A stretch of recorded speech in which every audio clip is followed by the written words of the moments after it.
Мгм. Итак, что ты добавила? Бустер? Немножко, да, добавила бустера коллагенового. И если вот вернуться к ситуации под глазами, когда, например, отек длительное время под глазками накапливался, и все это время лишняя жидкость, она перерастягивает коллагеновые волокна. И когда мы убираем отек вот программой Detoxify Lifting с Mesoform Pro, ну или вообще какими-то там дренажными, например, процедурами, массажными процедурами, может быть такое, что присутствует как будто какая-то, ну, отсутствует плотность под глазками. Тогда очень хорошо в эти зоны использовать коллагеновый бустер от морщин. Он дает великолепную плотность, убирает мелкую сетку и, в общем-то, хорошо осветляет кожу. Но основное, конечно, это вот релаксирующее действие на мимические морщинки и уплотнение кожи. Вот когда я рассказываю вот эту историю про отеки, допустим, да, вот под глазами, я люблю наводить пример с воздушным шариком. Вот когда набираем воздушный шар в воду, выливаем ее буквально там через 5 минут, воздушный шар, он остается такой же вот плотный, да, вот он не меняется вообще, он не успел растянуться. А если оставить в воздушном шарике воду, вот как в детстве мы там иногда баловались, сделали такое, вот оставляли воздушный шар с водой, и там где-то через 3 дня вспоминали о нем, приходили, выливали воду, и он такой, такой вообще несимпатичный был. Вот примерно то же происходит с коллагеновым волокном. Но в отличие от резинового воздушного шара наши коллагеновые волокна, они способны, в общем-то, восстанавливать свою нормальную физиологичную структуру, и для этого хорошо делать вот процедуры с Mesoform Pro и применять коллагеновые бустеры. Переходим на правую сторону. Опять же таки, наносим таким плотным слоем. Это 1 миллилитр где-то. Из флакона где-то 4 нажатия у меня получилось. Зависит, конечно, от Объема. да, от объема и от плотности геля. Потому что если тот же праймер 4 раза нажимать, то не получится все-таки 1 миллилитр. Этот более густой бустер у нас по консистенции. Напоминаю, да, что если вот сухая кожа рук, как у меня, то можно капельку геля на пальчики, которыми я держусь за блестящую часть манипулы, добавить. Я праймер добавила сейчас чуть-чуть, и тогда ощущение усиливается. Что касается ощущений, то я напомню, да, что вот сейчас бустер я ввожу с плюса, режим плюс на аппарате выставлен, и это у нас такой режим, как для релаксации направлен. Он не должен вызывать там каких-то сильных таких ощущений, как вы привыкли, например, чувствовать на режиме плюс-минус. Так что не добавляем сильную интенсивность. С нижним веком такая же у нас техника поддевающая.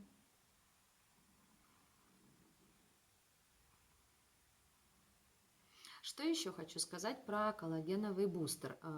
Ну, во всяком случае, есть эта тема у меня. Вот я сейчас нанесла близко к себе, к веку, и я прям чувствую легкое такое пощипывание. Это за счет пептидной основы препарата.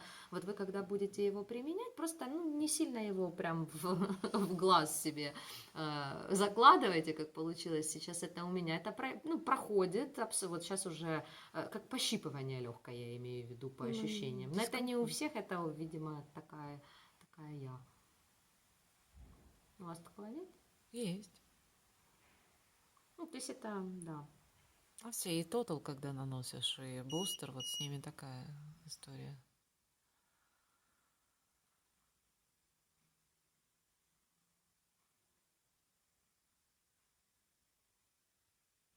Так, и еще разочек. То есть это такая программа, когда вот нужно быстро освежить, приподнять лицо, разгладить морщинки и радоваться жизни.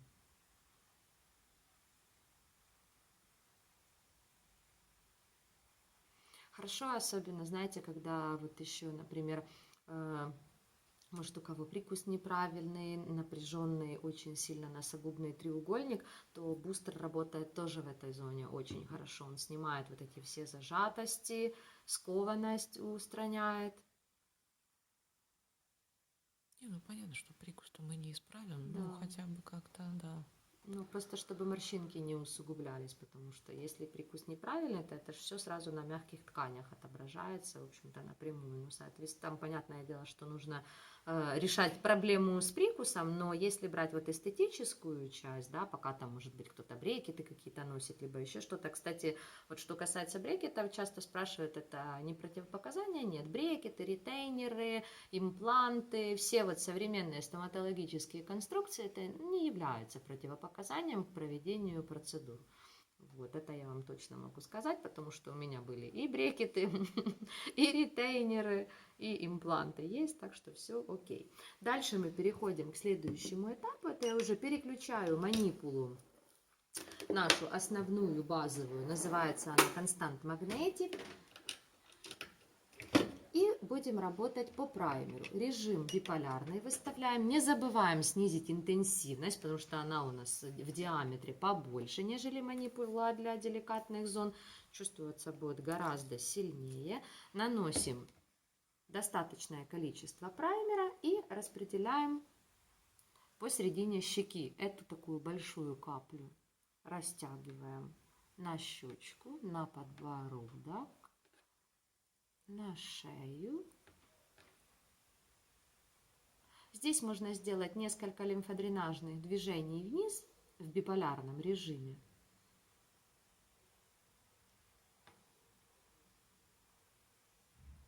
Ну, так как мы работали вот по филлеру и по бустеру только с лицом. Поэтому очень хорошо будет, если мы сделаем несколько движений вниз по шее. Это будет 3-5 проходов, как вот вы почувствуете по себе. У меня это будет 3 прохода. Дальше я поднимаюсь на щечку. Так как мы вот работаем, когда делаем лимфодренаж. Также повторим 3 раза.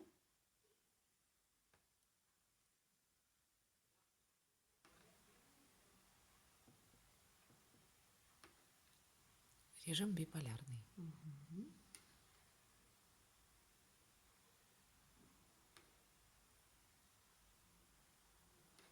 Над губой обязательно проходим, не забываем эту зону.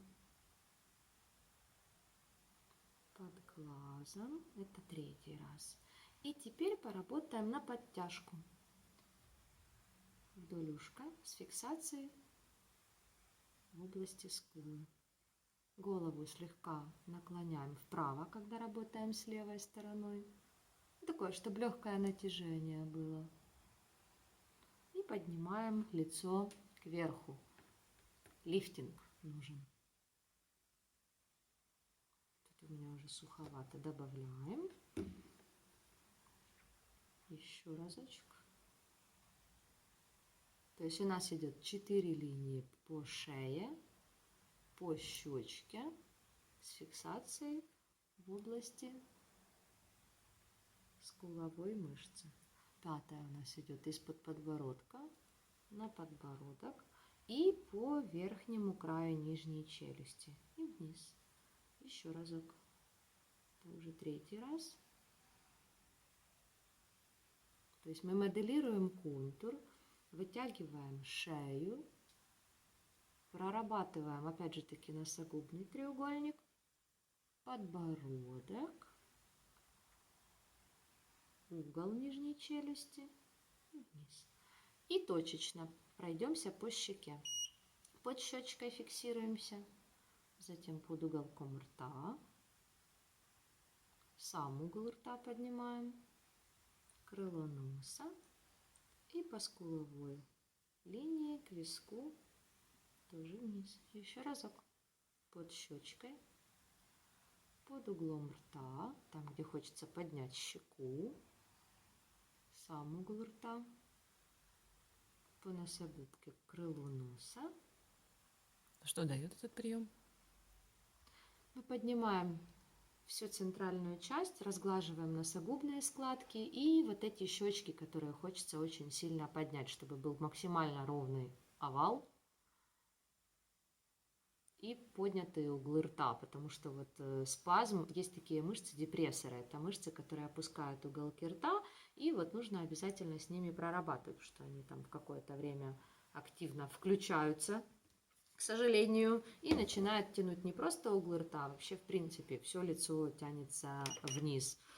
А теперь мы сделаем подтяжку бровки. Также в биполярном режиме 3 прохода. Но при этом мы не забываем прорабатывать нос. Наша подтяжка век, лба начинается с кончика носа. Режим биполярный.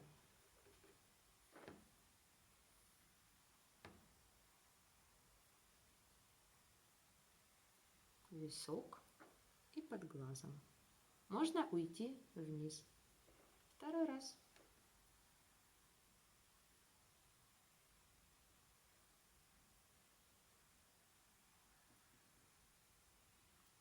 Не забываем прорабатывать висок. Кажется, там нет ни морщин. Зачем его вообще прорабатывать? Но дело в том, что там есть мышца, которая также спазмируется. И вот когда она в спазме, начинает либо формироваться отек, либо появляется слабость верхнего и нижнего века. А иногда и то, и другое одновременно. Третий раз был. Теперь все то же самое делаем с правой стороны. Вначале наносим побольше геля на манипулу. Ну, не так, чтобы он куда-то там падал. Распределяем эту капельку по щечке, под глаз, немного висок, подбородок. И должно этого количества хватить даже на шею. Центральную часть шеи обходим, напоминаю, да, здесь у нас щитовидная железа, поэтому мы с ней не работаем. Так, из-за ушка несколько таких вот лимфодренажных у нас движений вниз. 4 линии. Под подбородком для модулирования контуров лица. Второй раз повторяем. Слегка держим шею в наклоне. При этом мы не сильно ее напрягаем, да, чтобы не было там какого-то дискомфорта. Слегка, абсолютно такой легкий полунаклон. Практически даже невидимый. Можно уходить дальше, вот прям воротниковую зону слегка, если вы чувствуете, да, что там тоже спазм какой-то имеется. Кстати, когда мы работаем с контурами лица, то очень рекомендую, да, для коррекции овала делать несколько программ для нашей, для шейно-воротниковой зоны. У нас есть такая вот видео, которое мы записали для того, чтобы максимально снять спазм, потому что если плечи напряжены, то прям вот в обязательном порядке нужно сделать несколько процедур для того, чтобы улучшить эффект подтяжки контуров лица. Я по праймеру работаю сейчас. То есть вначале мы внедрили филлер, затем мы внедрили бустер, а теперь по праймеру ставим мышцы в их анатомическое положение.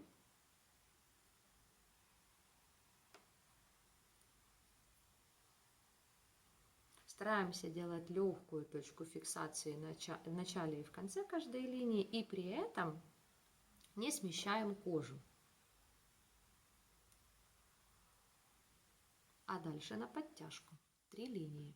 Начинаем от основания шеи и фиксируемся в области скулы.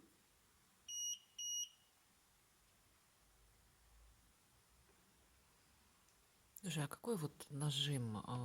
Ты сильно надавливаешь, нет? Или просто смягчаешь? Или как В вообще? некоторых точках сильнее нажимаю. Так, сейчас добавлю чуть гель, подвпитался у меня.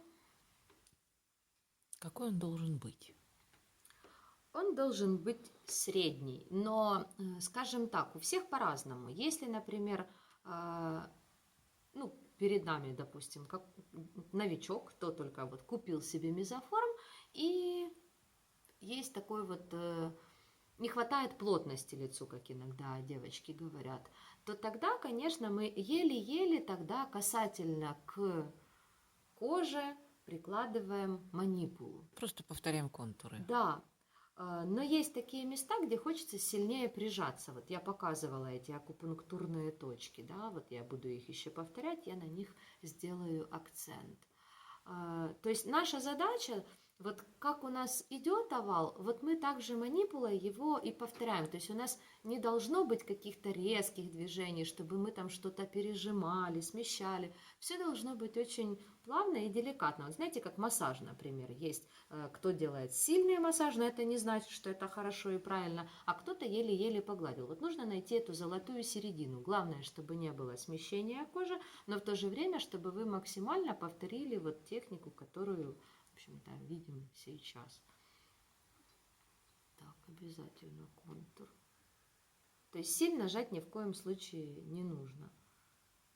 И теперь по точкам идем. Вот то, о чем я говорила. Где можно сильнее прижаться? Вот можно прижаться здесь, где у нас кость находится. Ну, тут у нас рядом лимфоузел. Мы жмем не в лимфоузел, у нас манипула половиной, можно так сказать, ее рабочей поверхности идет, прикасается к кости. Здесь можно чуть поднажаться. От того, что мы будем сильнее жать, лифтинг быстрее не наступит. Наша задача здесь просто задержаться на доли секунды, чтобы мышцы, они вернулись в нормотонус. Потому как здесь вот, да, вот у нас идет платизма, это широчайшая мышца шеи, и она вплетается у нас, в общем-то, здесь вот в области груди. И верхними своими пучками она может вплетаться либо в контур, либо вообще подниматься вот сюда выше. Мы не знаем, у кого конкретно она вплетается и где, в каких участках. Поэтому, но когда эта платизма, она в гипертонусе находится, соответственно, вот какие-то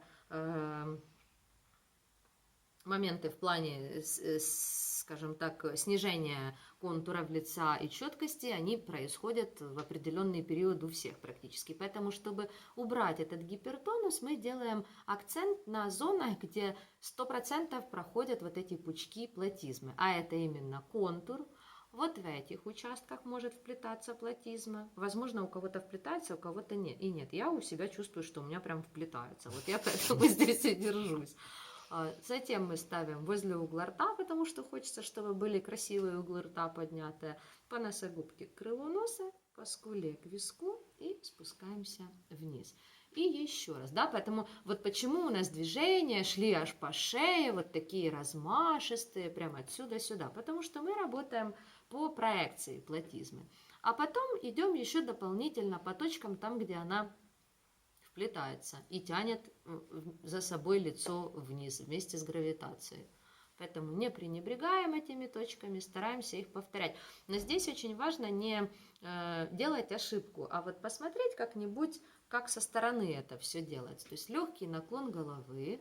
Здесь должно не вот какая-то там вот такая вот зажатость, да, не буду это показывать. Вот легкий наклон, красивый, как у балерины. Здесь мы прижались, подержались немножко, прям почувствовали, как все там у нас уже подтягивается и расслабляется. Затем под углом рта, потому как подбородок хочется тоже сделать красивым. И рот, надо напрячь, наверное, рот в этот момент. Не надо, не улыбаться еще в этот момент. Расслабиться и рот тоже расслабить. А зачем напрячь рот? Ну, ошибка часто, очень часто. Да, потому как многие сосредотачиваются, поджимают в этот момент плечи, тогда никакая платизма не расслабляется. Так, еще раз повторится, да не то. Ошибка повторится. Здесь мы прижались, но не в лимфоузел, в кость. Потому что, ну, лицо тоже у всех разное, да, у кого-то захочется вот здесь, например, сильнее подтягивать щеку, вы можете и здесь поставить, но я чувствую по себе, что мне нужно здесь. Здесь, угол рта, по носогубке к крылу носа и вниз. Почему я говорю, что у всех по-разному? Потому что, ну, вот, например, 80% у нас будет анатомически повторяться вот, строение мышц, там, связок, сосудов одинаково. Но есть же и индивидуумы, да, где будут однозначно идти какие-то отличия. Поэтому мы отталкиваемся от проявлений, тех, которые мы видим в зеркале. И вот если вот щека, например, где-то оттопырилась с этой стороны, значит манипулу ставим сюда. А если все-таки ближе к центру, к примеру, вот здесь, тогда ставим сюда. Как правило. Да. Так, и кончик же носа также мы не забываем. Маленькую капельку на него. И мы, опять же таки, когда работаем с носом, мы его не прижимаем, а мы его поднимаем. И кверху. Но при этом у нас лицо не должно вот так вот ходить вслед за манипулой. Мы должны смотреть в зеркало, себе в глаза. И при этом подбородок держим слегка приподнятым. Это, наверное, чтобы лоб не напрягали, да? Да. Слушай, хорошее, кстати, название для программы. Если оттопырилась щека или повисли щеки. Да. Можно так и оставить. Чтобы не повисли, делаем профилактику.